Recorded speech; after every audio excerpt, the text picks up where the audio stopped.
So we're here with Pedro today, founder of Mother's Delivery Kit. Thank you so much for making the time to meet with us. You're welcome. So let's just start with talking about what exactly is Mother's Delivery Kit. Mother's Delivery Kit is a pack containing sterile supplies that women need for basic deliveries in rural communities where about 50 million women of childbearing ages live and work.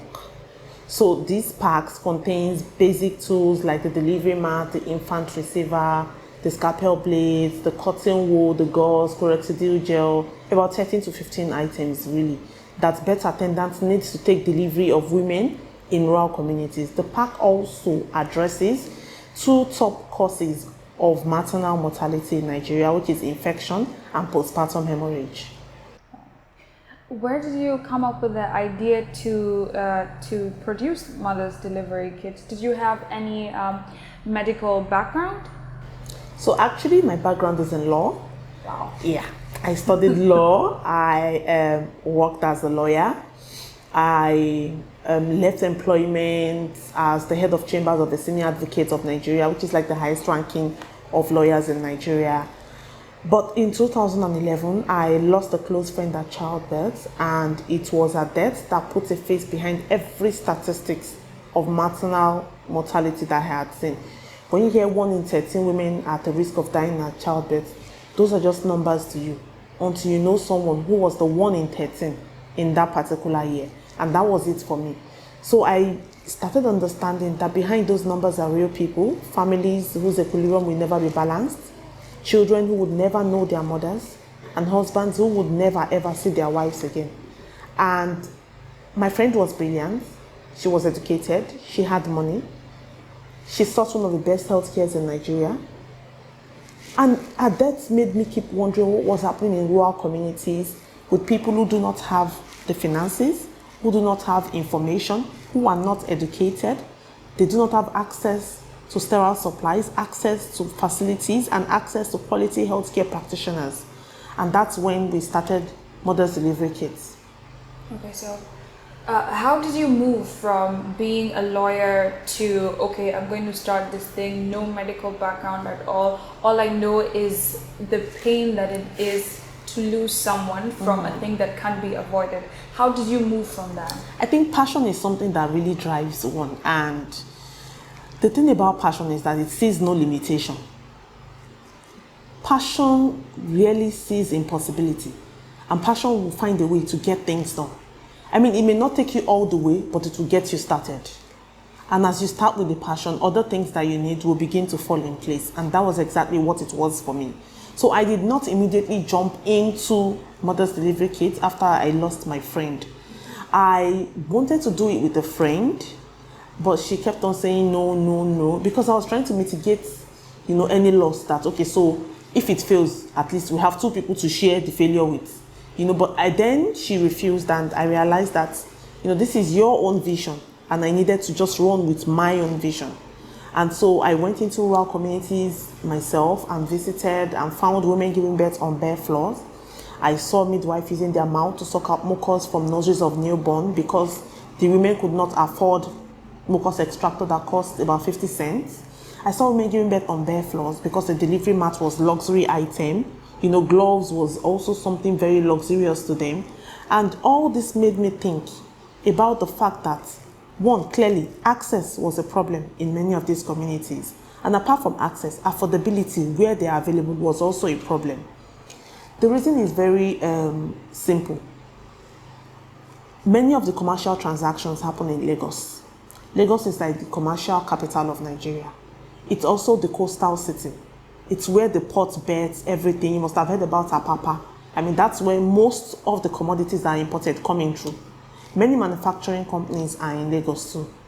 And so all these companies producing different instruments and supplies needed for childbirth would load a truck of all their products and send it from Lagos to wherever it is in that rural communities, miles and miles away. And by the time these trucks land in those communities, the cost on each of these items must have doubled or tripled. So imagine gloves that cost maybe 30 naira in Lagos, costing about 120 naira in the north. I mean, it has moved beyond the realm of affordability for many of these women. And so that's when we started Mothers Delivery Kits, that if we put all the things needed at childbirth in one pack and send them into these communities, it will have only one landing cost, and the women will be able to afford it.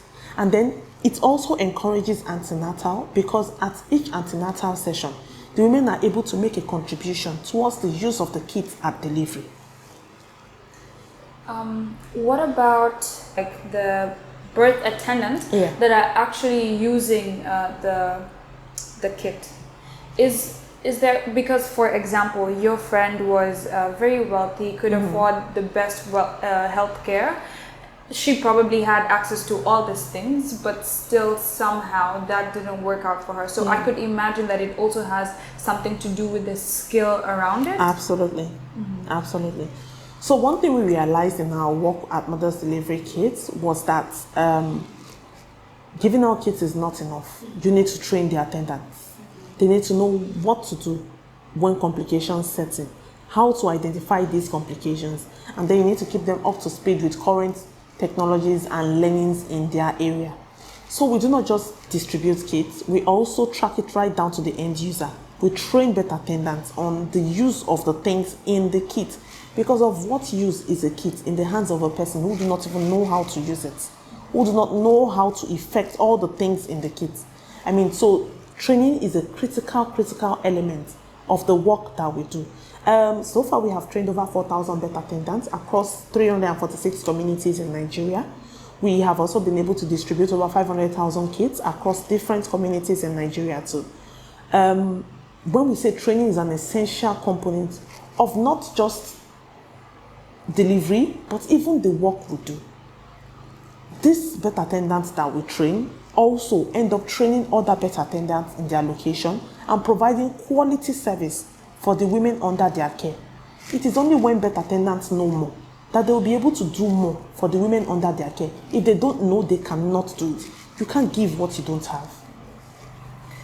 What about coming from the women? How has, I mean, I can imagine that they are very, I mean, it's beneficial for them, right? But what has been their reception to you guys going into these different communities?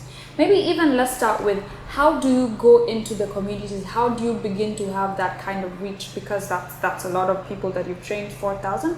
And I read that you have reached more than 1 million mothers now, right? Yes. So, and you mentioned that in the beginning you just started with you yourself going into the communities. But what has been the journey from that initial point to scaling up to 1 million, and what did it look like from the mother's side?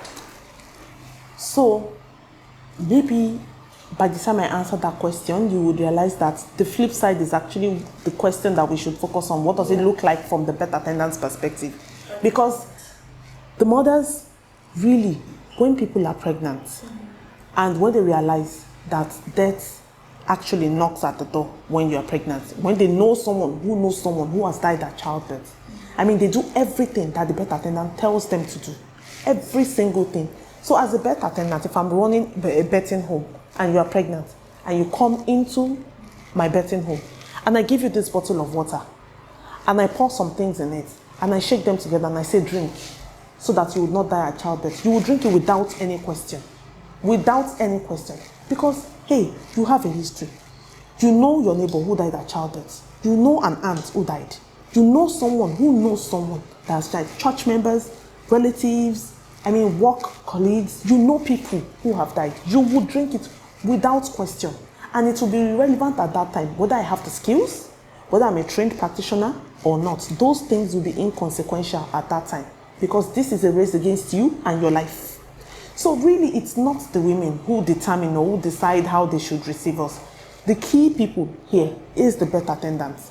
They are the ones who actually make decisions. They hold lots of power, and whatever they say is what the pregnant woman would do.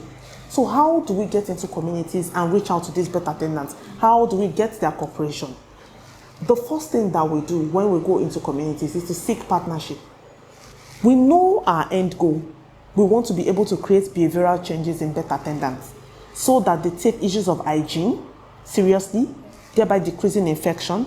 And then they learn new skills about how to cope with postpartum hemorrhage beyond asking a woman to sit down on a high chair and closing her legs and praying. So we seek partnership with them.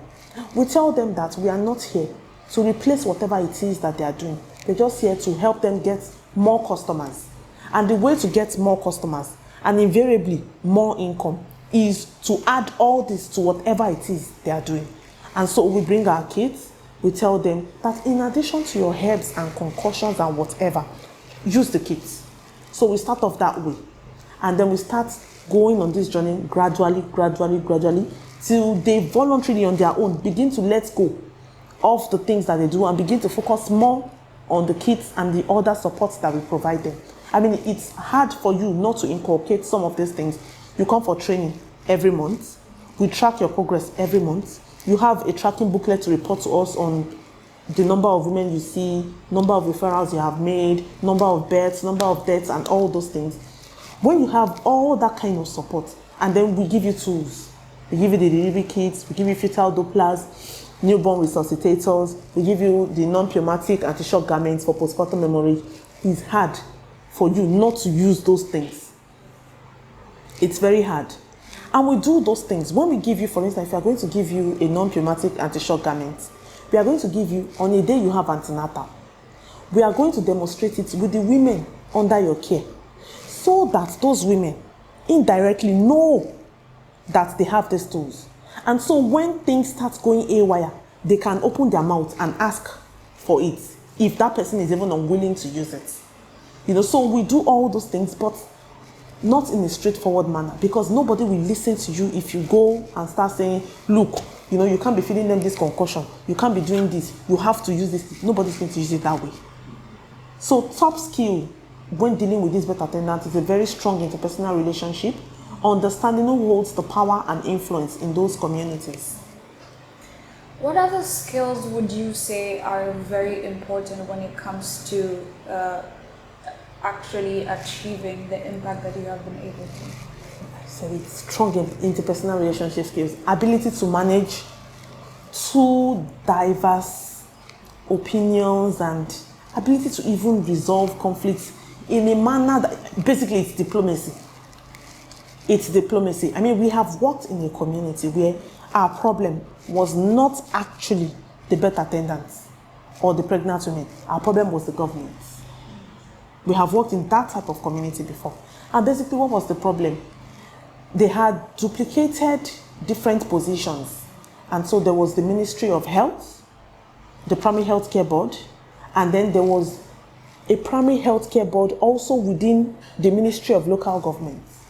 And these people have been idle for a while. And the three of them all wanted to claim glory for the work that we were doing. Our own problem at that point is not to claim glory for anything, but to make sure that all of them feel like they're a part of it. So when you do a program, for instance, you want to do a dissemination meeting or anything, or produce a report or something, you have to make sure that you give all of them equal roles to play. You cannot have the Primary Healthcare Board doing vote of thanks at the end and welcoming speech and give local government only one. You have to balance it. Because otherwise they'll start feeling that one person, that we are trying to say one person is more important than the other. You have to give them equal role. So you can have two votes of thanks. I mean, it does not hurt anybody. It's just vote of thanks. You can have three people say vote of thanks. It's fine. We can have three opening prayers. It's not a problem at all. But that's the way we get by in many of these communities. Are you manufacturing all the contents of the kit yourself? No. So we have manufacturing partners who we provide designs to. We have those who already have designs and we just buy up from them. And then we have those that we provide designs to, like our delivery mats. So we have our own design for delivery mats, and these other manufacturing partners have the large machines. They already have FDA or NAFDAC approval, and they can do mass manufacturing. And so they design according to our specification and supply us. Did you ever see yourself in this space ever before you started? No, to be honest, no. So I always saw myself as a corporate commercial lawyer who was going to be SAN in Nigeria someday.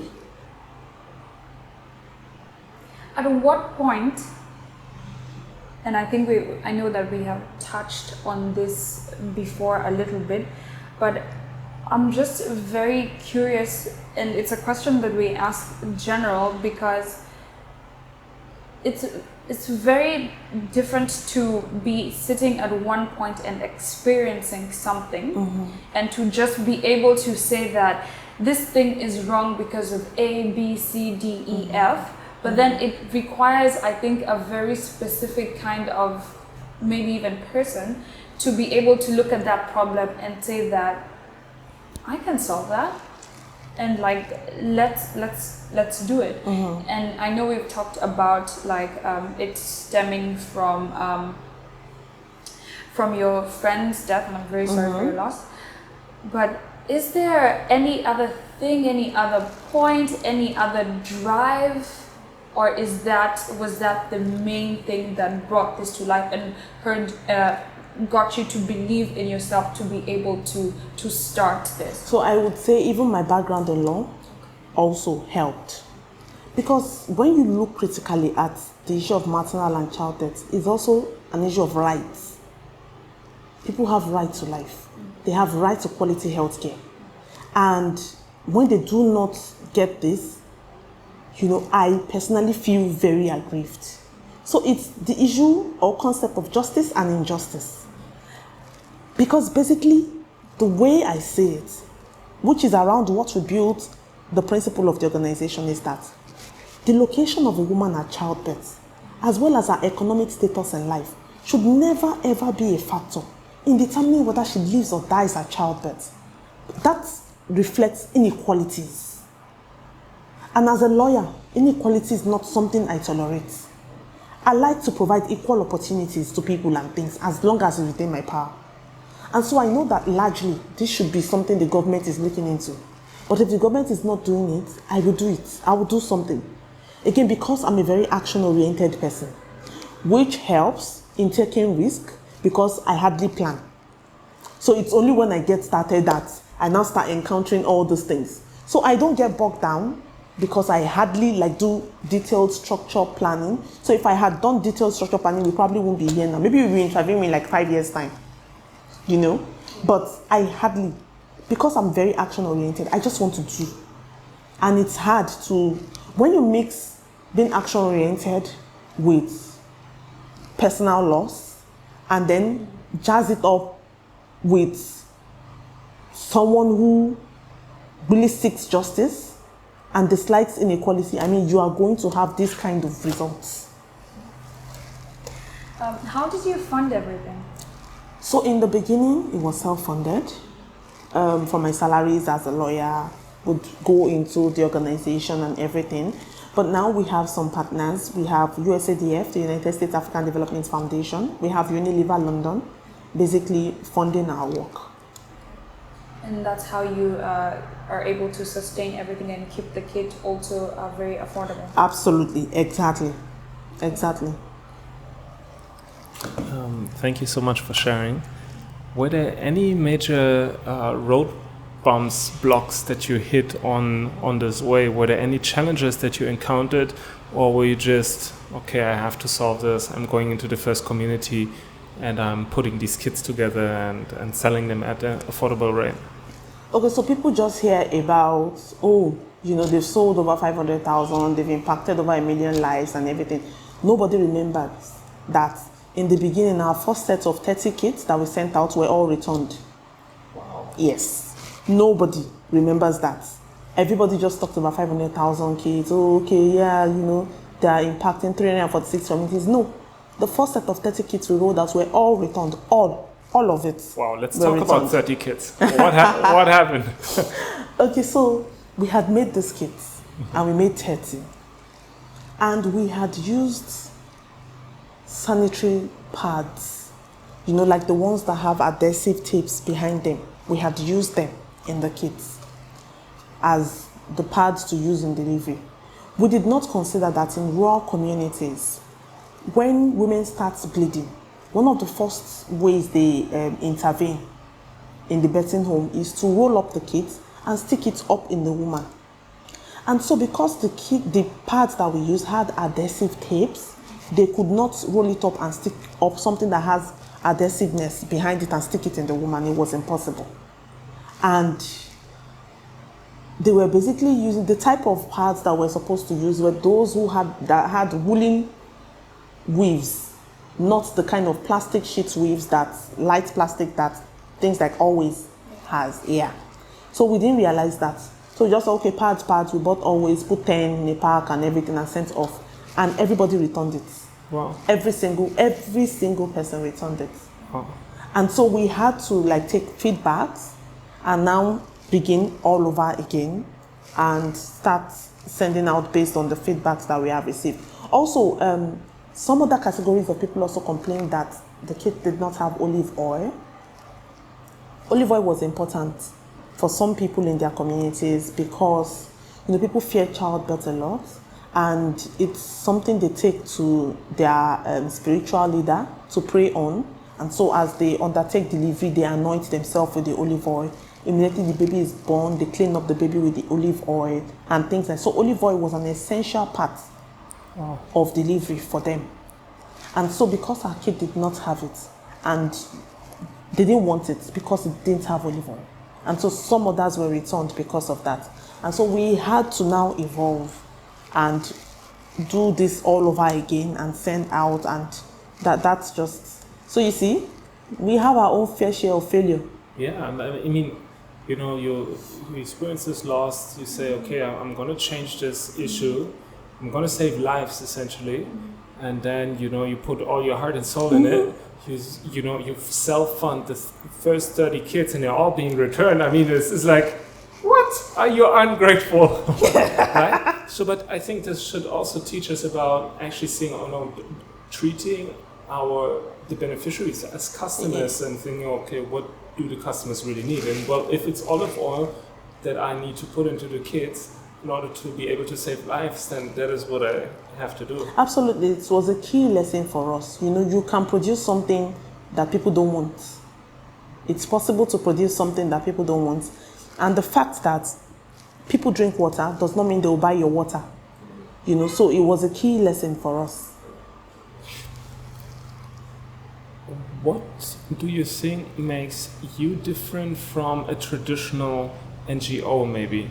Because what you are donor funded. We're not strictly donor funded, so we're a social enterprise. We also have funds coming in from the sales of the kits that we roll over. Yeah. So basically, what the difference between a traditional NGO and a social enterprise is that there is this entrepreneurial element in there, that you treat the beneficiaries as customers, and that there are other elements that make it more sustainable? Well, yes, I would say that there are a number of difference. So, for instance, in our field, we also have international donor kits, those ones that contains a bar of soap, 2 strings, a razor, and all those things, yes. So we have all those ones. But one thing, that also led to making this a social enterprise is that we realized that when you have all those type of kits, the woman in the community, in the village, will have to depend on the distribution cycle of an NGO. We all know deliveries can't wait until one person's distribution cycle. I mean, it's only when they get the kit that they distribute it. And they may distribute it in a community that is not yours. Yeah. So we understood that and we took it further. Another thing that we did was to also understand that the fact that people do not have money does not mean that they do not have dignity. So they also like things that dignify them. They did not like, for instance, the plastic sheets in the international aid kits. They didn't like that. He gave them just the bare minimum. They wanted to, the people that we spoke with, they wanted to have something that the women in the cities too were using. They wanted to be able to say that they were at par with the women giving birth in Lagos. I mean, they use the delivery mat, we use the delivery mat, they use mucus extractor in here, it's not rocket science, we use mucus extractor too. They wanted to be able to say that. And they wanted to be able to have other things that can support their delivery. So, for instance, when we distributed fetal Dopplers, it was the only reason some people came for antenatal, because they wanted to be able to listen to their babies, the heartbeat of their babies. It was the only reason why some people will come for antenatal. But those things are not provided in many rural communities. You just give them the bare minimum, that hollow bell that the birth attendant places on the, I don't know if you know it, places on the tummy to listen to heartbeats. But there's a joy that comes to a mother hearing the heartbeat of her baby. And then the birth attendant is basically now able to determine whether the baby is head down or leg down or things like that. Because what happens is, after they listen to it with the hollow bell, they feel. So depending on the expertise of the birth attendant will tell you whether the baby is head down or leg down. And many times this ends up in error, because it's on the day of delivery they now discover that what they've been pressing and thinking was the head was actually the bum. And the baby is actually leg down and not head down. A birth attendant cannot deliver a baby that is leg down. There's no way. So it's and the woman is already in labor, water has broken, everything. So at that point they start looking for how to transport her to a bigger facility where she would need to take CS. Before they organize the vehicle, before they get her out of the community, many times she would die right in front of the facility. So those are some of the challenges that the kids, as a social enterprise, tries to solve. We want to be there when women need it and not when an NGO is going to distribute. I know that you also have a foundation, Brown Button. Maybe we could talk a bit about that as well. So Brown Button, what Brown Button does is, Brown Button does all the training for the birth attendants. All the training. Mother's Delivery Kit produces the kits, but Brown Button does all the training for the birth attendants. All the training you can think of, the life birth training, everything. And Mother's Delivery Kit recently launched an online platform where our birth attendants who have Android phones are also able to take refresher courses online, do live simulations for delivery online, download materials, listen to it on the way to work, or print it out, or things like that, yes. Wow. If you could partner with anyone at this point in time and ask them for anything, who would you partner with and what would you ask them for? I would say Gates Foundation. Would like to partner with Gates Foundation. I hope that someday we'll be able to achieve that. And it will be largely around family planning and child spacing. Because we see a lot of deliveries in the north. And we see a lot of, when a man marries about 4 or 5 wives, and children are the tools for competition. How many you have is the key competitive tool for those women, yes. And so almost every year you find these women in facilities giving birth. So if we would partner with anyone, I would say Gates Foundation, and it would be for family planning or child spacing. Mm-hmm. Wow. Final question would be, what would be your advice to a young Nigerian today? My advice to young Nigerians, especially young people who want to start something, would be, conditions will never be perfect. Just start with whatever you have. If you think that everything will be right, the rain will fall, everything will be at a certain degree, it won't happen. Just start with whatever you have. Just start. Conditions will never, ever be perfect for anything. Start. Wow, thank you so much for sharing. Thank you. Thank you for having me.